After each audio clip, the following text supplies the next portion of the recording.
Monsieur le Président de la République, Madame la Présidente de la Région, Monsieur le Président du Conseil départemental, Madame le maire de Dun-les-Places, chers concitoyens,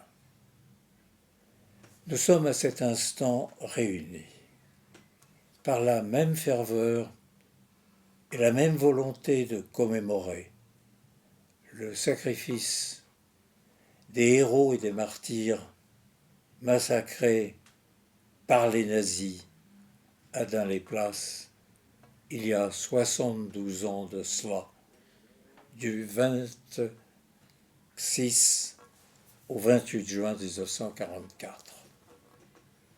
Nombreux, hélas, sont les villages de la France occupée où s'est exercée la barbarie des troupes nazies et de leurs séides français pendant l'été 1944, alors que se déroulaient dans tout le pays les combats de la libération.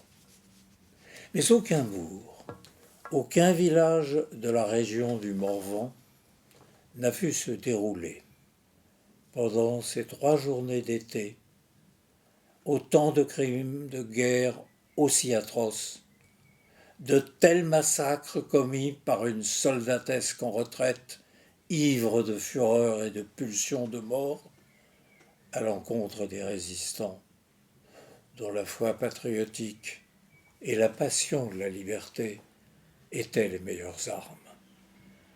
3 jours durant, le village de Dun aura connu les pires traitements. Maquisards et résistants succombant à une force armée considérable et qui avait prémédité ces crimes.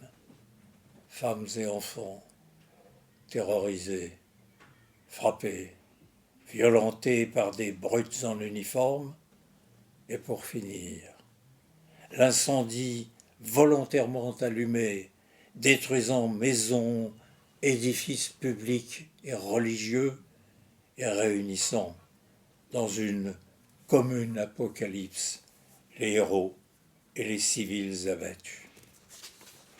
Le temps a passé, apportant l'apaisement aux peuples européens jadis ennemis, aujourd'hui réunis dans le même destin, par la même volonté de paix et de démocratie. La réconciliation entre la France et l'Allemagne est devenue amitié et gage de la paix pour les temps à venir. Mais même cicatrisée, la trace des souffrances de jadis subsiste dans ce modeste cimetière où reposent pour toujours les héros fusillés, ou dans les ruines des demeures qui nous rappellent que vécurent là, dans la douceur de ces paysages, des femmes et des hommes qui aimaient la liberté jusqu'à en mourir. Le souvenir de leur sacrifice ne s'est pas évanoui. La flamme de leur mémoire est toujours vivante en nous.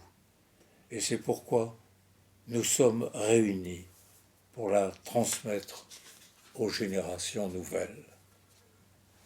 Puissent nos enfants, et les enfants de nos enfants, et leurs enfants à venir, la longue chaîne des générations successives, se souvenir, comme nous le faisons aujourd'hui avec piété et reconnaissance, du sacrifice de ces martyrs et de notre gratitude.